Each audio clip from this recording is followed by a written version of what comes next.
I don't My know. hammer's up. Here's a friendly poke from Mjolnir, wench. Oh, afraid of the crazy brothers, are ya? Not so weak now, are we?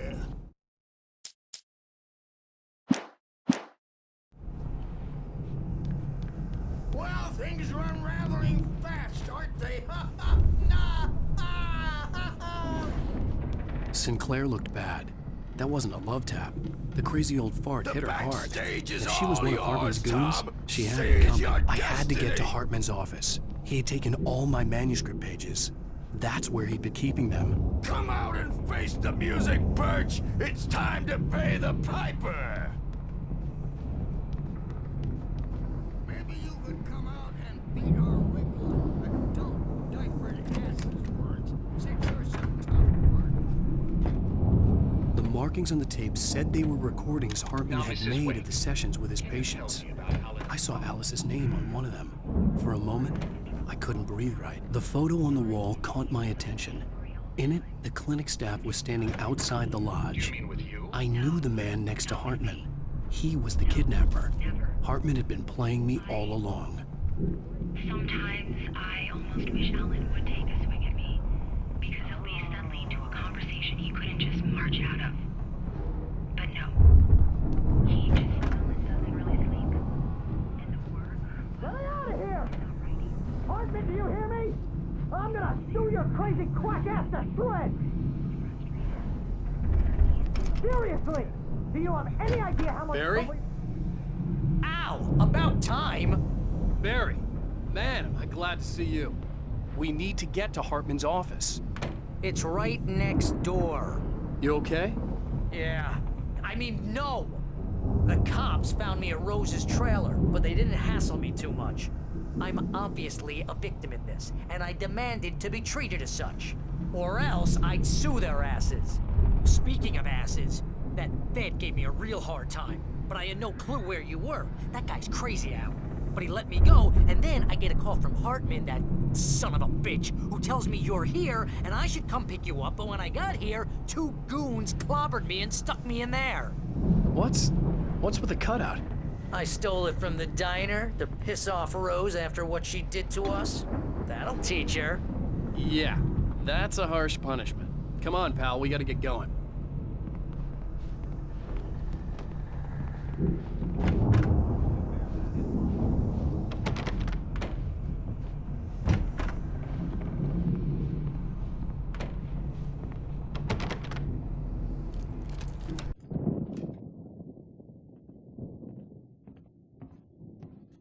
These were all the pages I had on me. And more.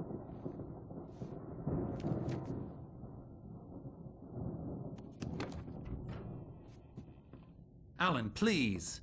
You're sliding back into the... Tell me one more lie and I'll shoot you in the face. Ah, well, it was worth a shot. Really, Wake, come on. Let's work together on this. You have no idea... Hartman, shut up! Barry, get out of here. I'll catch up with you. Get a car. Oh, Al, let's just... Go! Wake, listen to me. This is a mistake. Don't you see? Together we can create something absolutely wonderful. With your ability and mine.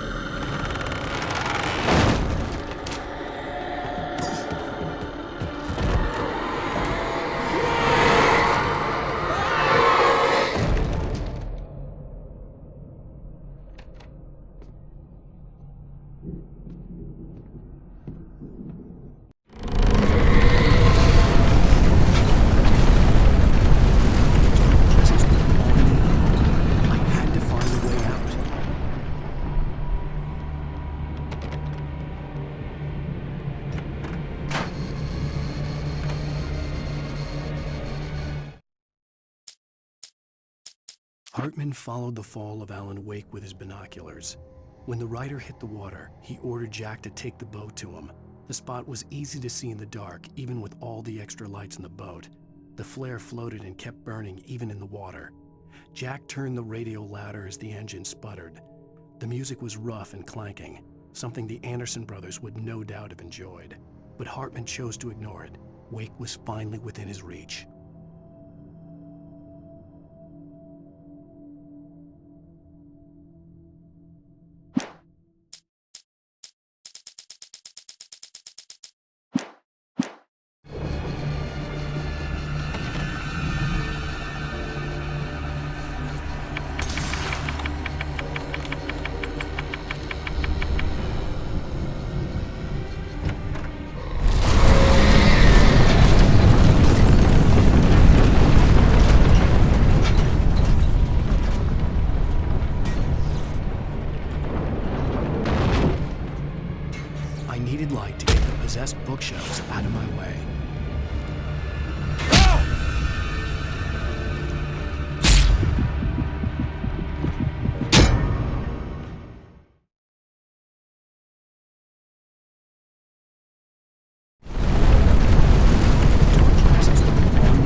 Hartman knew he was no creator. He had no ambitions on that front, and he certainly didn't want to end up like every artist he had worked with here, damaged in ways that were hard to describe, or worse. It was enough for Hartman to maintain creative control and provide direction, to be a producer. That was what most of these people were in need of anyway. Of course, suitable subjects were few and far in between.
But the gate's locked. You're gonna have to go through the hedge maze over there.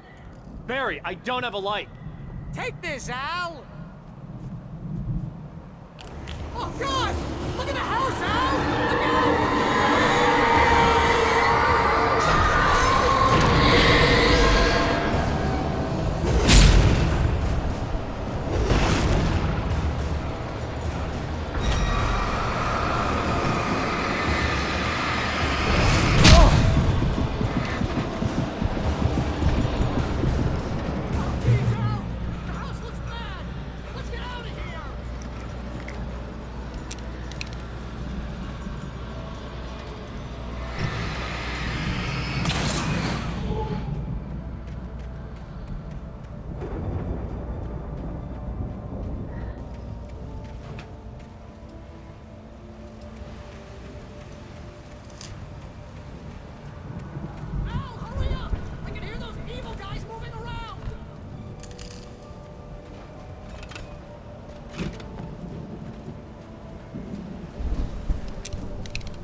I stared at the Viking paraphernalia that littered the area, surrounding an unlikely centerpiece.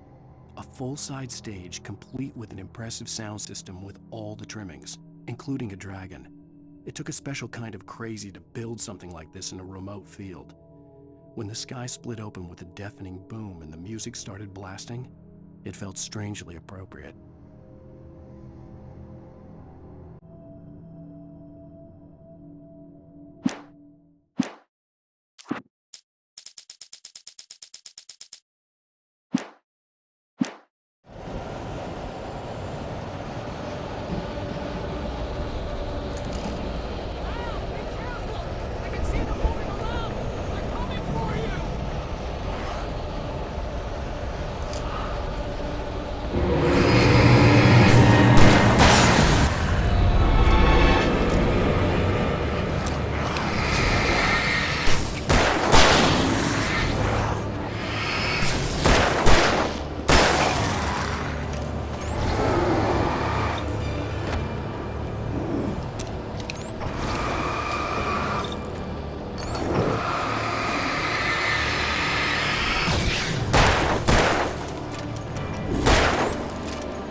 Hartman hurried down the corridor. He had disliked leaving Wake when he was surely at his most susceptible to therapy.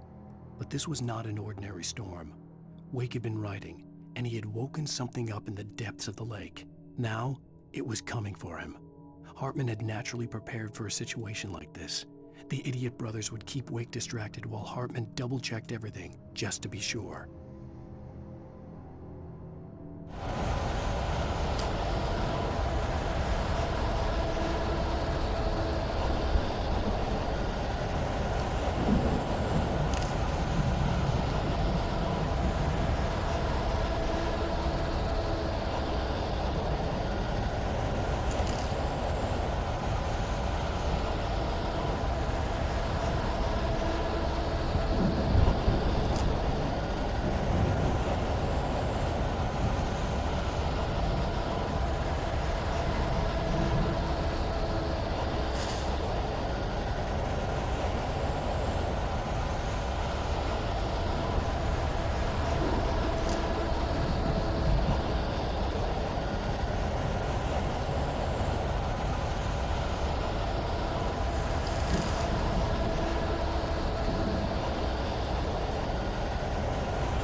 We don't want any fighting.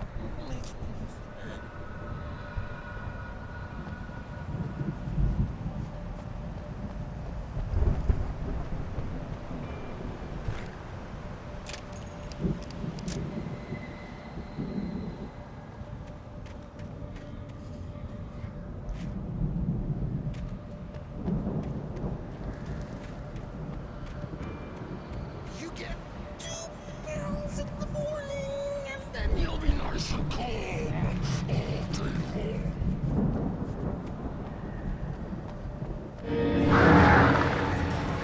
You get 3 pills in the evening. You sleep like a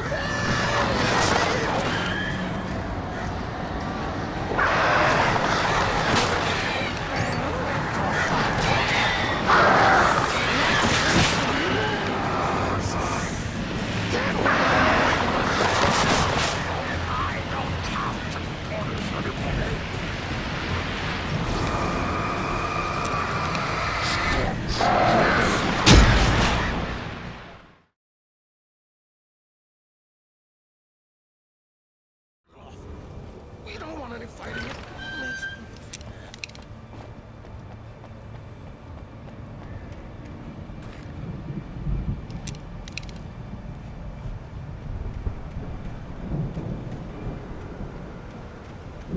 You get 2 pills in the morning, and then you'll be nice and calm all day long.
sleep like a baby.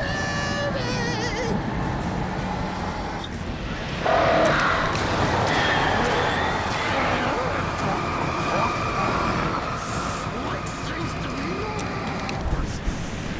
That way we don't have any trouble, and I don't have to punish anybody.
Mott knew that Wake was smarter than him.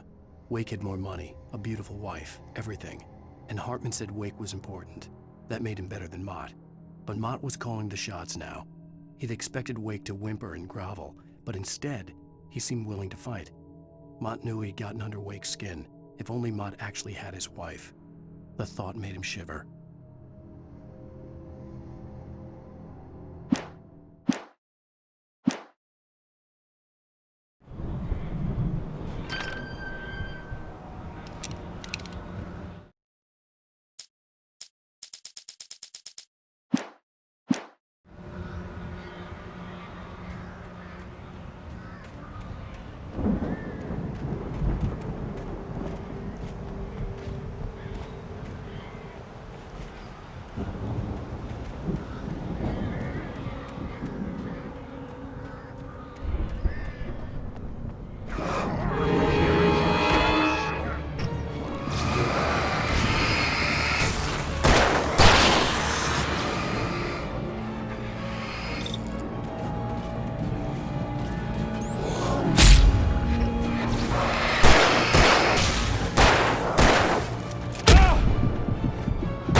For the moment, Barry was just glad he had survived the fall.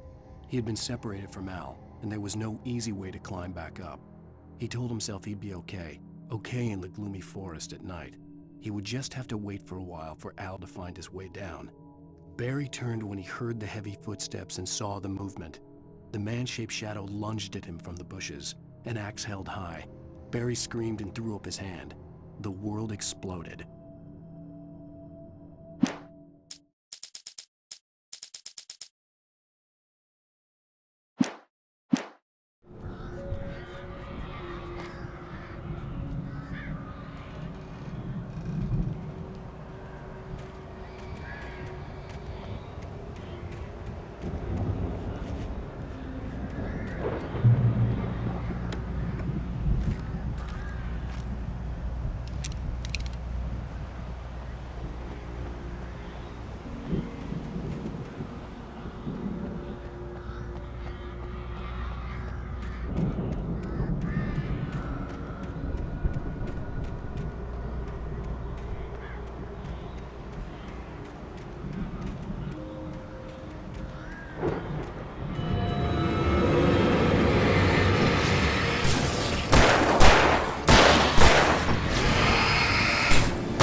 Hartman watched as Wake's features slackened.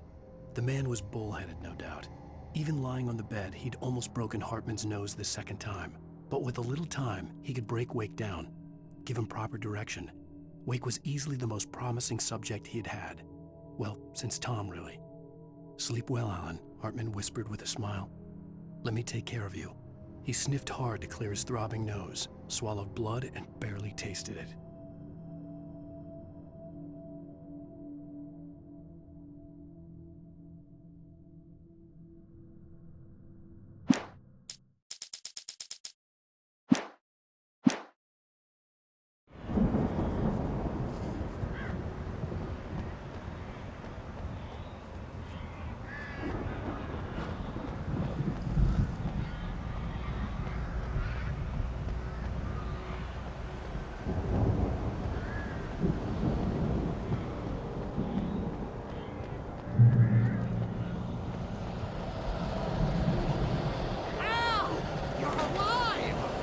Let's get out of here. Can you open this gate? Maybe. Barry! Well, I slammed it shut when the nasty showed up, and the key fits kinda loose in the lock, so, Barry! I'll find it, don't worry about it!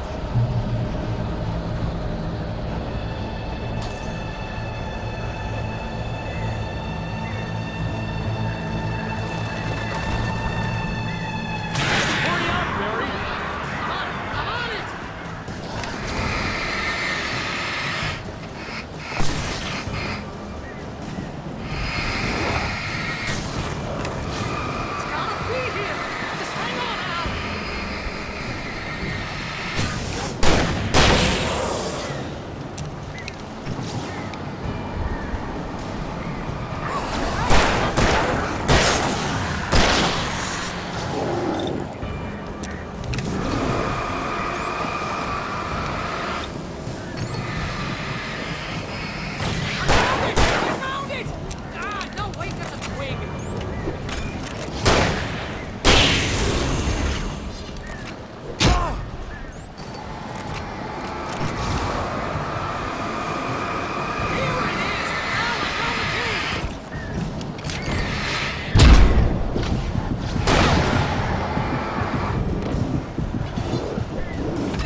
Barry?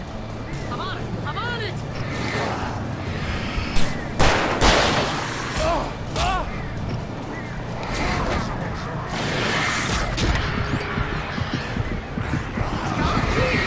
Just hang on!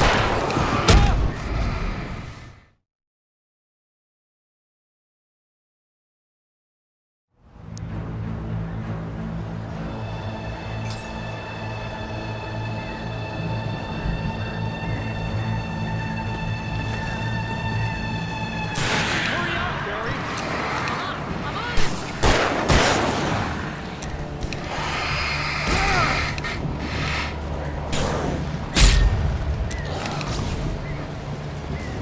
It's gotta be here! Just hang on, Al!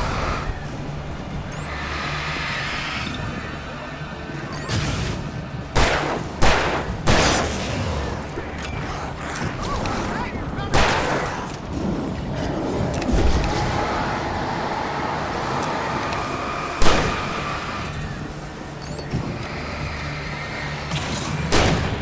I found it! I found it! Ah, no, that's a twig.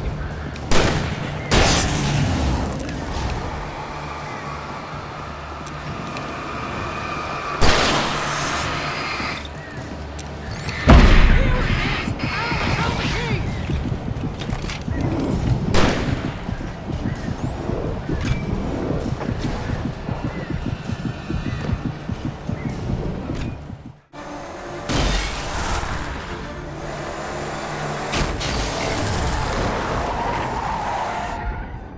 Al, please tell me we're headed for the nearest "You're now leaving Bright Falls. Come back soon" sign. We're going to the Anderson farm. I knew you were gonna say something like that. You know what? You owe me big time for this. When this is through, if we make it, I don't care what anybody says, I'm done with darkness. You're gonna buy me a tanning bed as a gift, and I'm gonna live in it.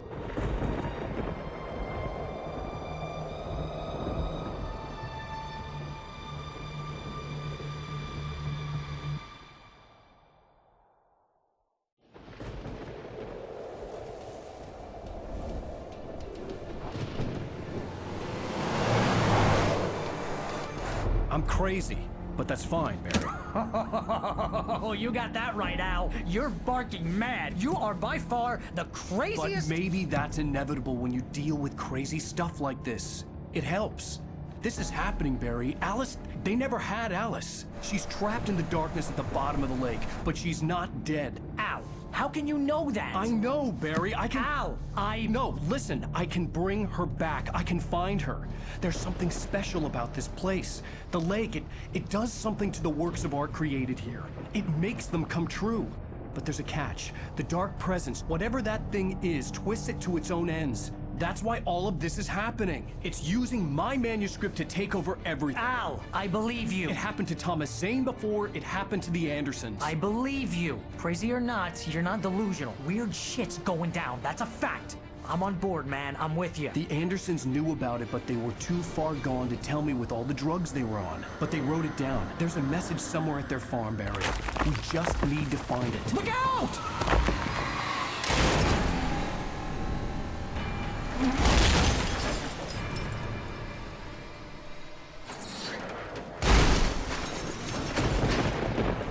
Al! God damn it, Al, talk to me!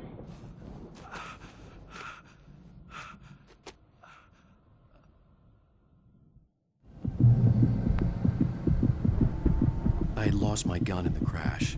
Barry was nowhere to be seen.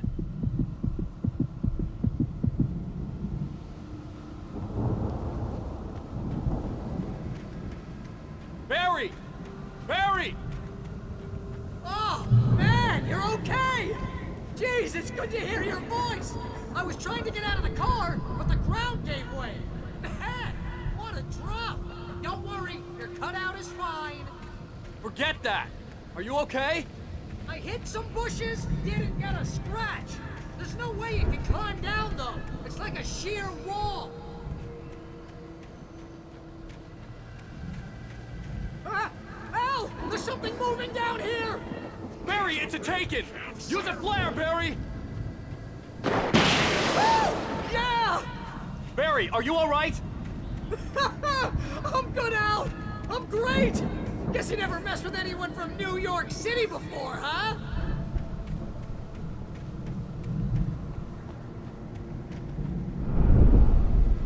You're gonna have to find your way around to the farm, Al. I'll be waiting. Barry, just wait for me, okay? Al, I'm not staying here. It's suicide. I'm going to the farm. I'm gonna go ahead and secure the area. You can catch up. Don't worry about it. I'm on the case. Now he's Rambo. This would turn into a disaster if I didn't catch up with Barry.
When he stopped the car at the Anderson farm, Walter felt relieved.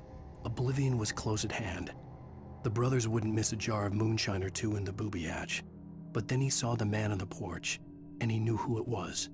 Driving for his life and knowing it was useless, he didn't realize he was crying until he couldn't see the road for the tears.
Crawled over the gate. I needed a light to destroy them to get through.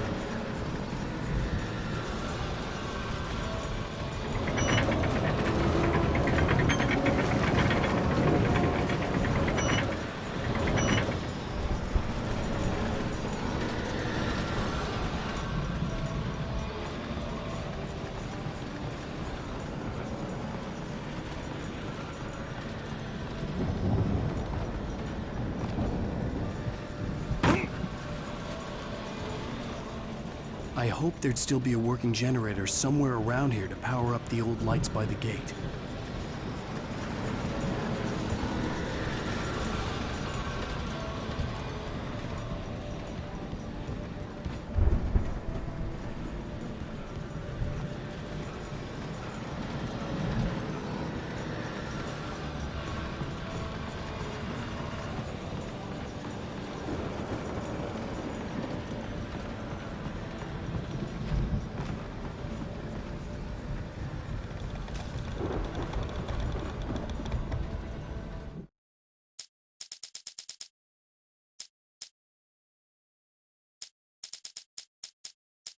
Agent Nightingale stared at the passed-out rider. The man was sleeping off one hell of a night. Nightingale felt a stab of envy at Wake's oblivion, but he had a job to do. He put the gun to Wake's head and almost became a murderer. His hand shook and his throat felt tight and dry. Biting his teeth, he tried again to pull the trigger. He lost the nerve. Wake stirred. Nightingale would have to settle for an arrest.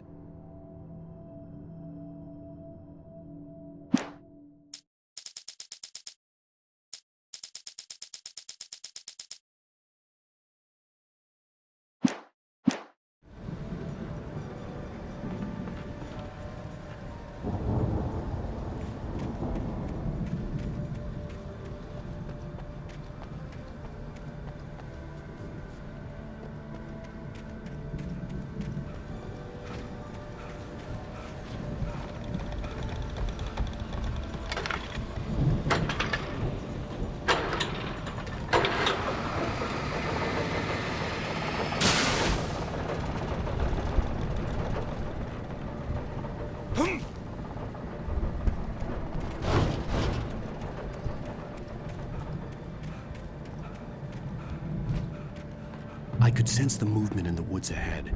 Facing the enemy without a weapon was dangerous, but I had no choice.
I could sense the movement in the woods ahead. Facing the enemy without a weapon was dangerous, but I had no choice.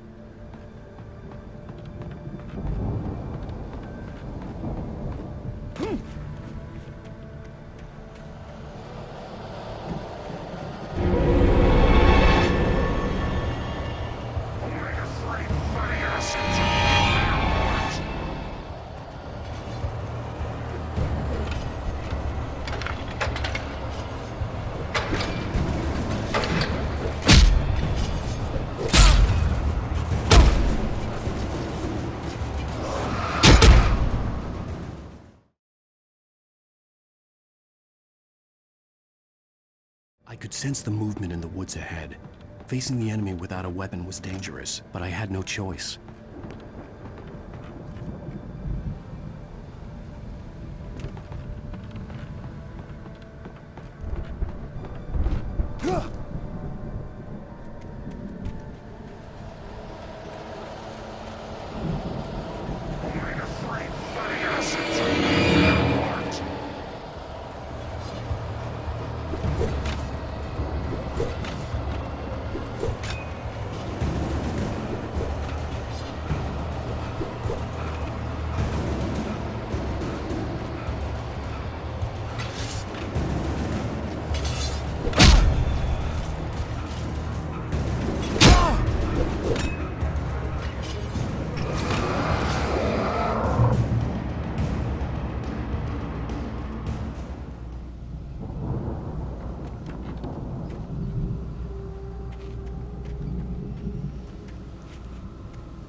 Was driving away from the farm, headed in the same general direction as I was. For all I knew, it was Barry, caught in the consequences of leaping before looking.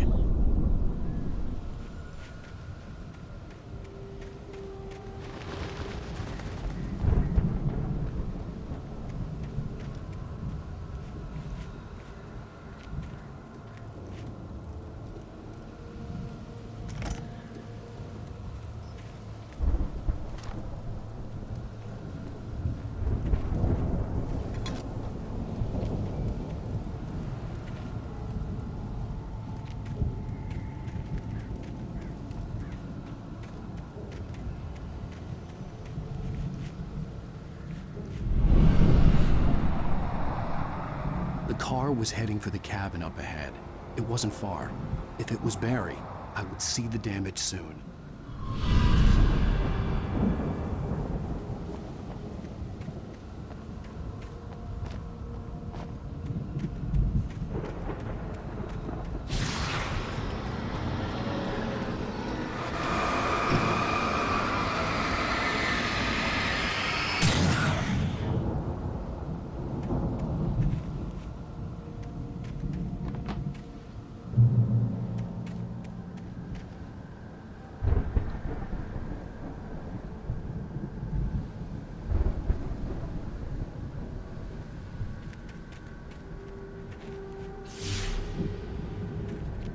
I'm trying to deliver each page to the right time and place.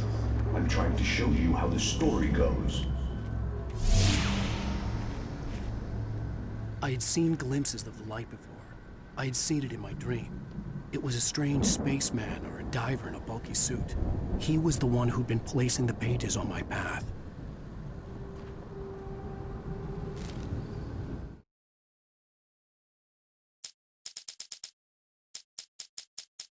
The dark presence followed the choreography laid out to it in the manuscript, growing stronger and stronger, moving like a storm from one scene of destruction to the next.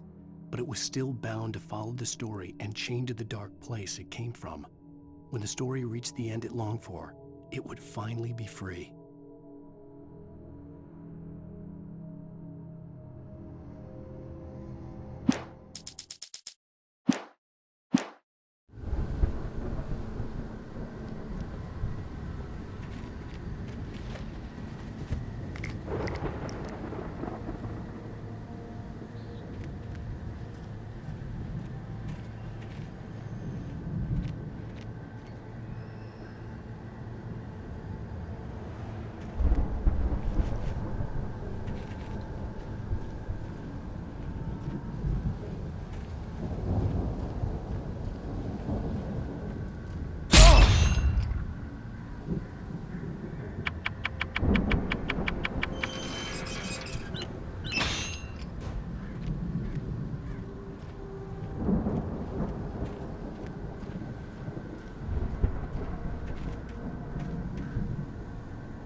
Someone had left a gun behind.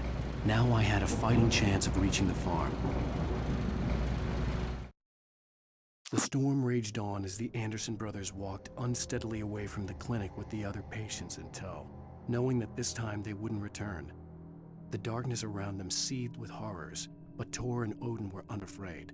Their eyes glinted with guile. They knew every secret path, and there was blood on their hands. They had fought these shades before.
I could see the car, but there was no sight of the driver.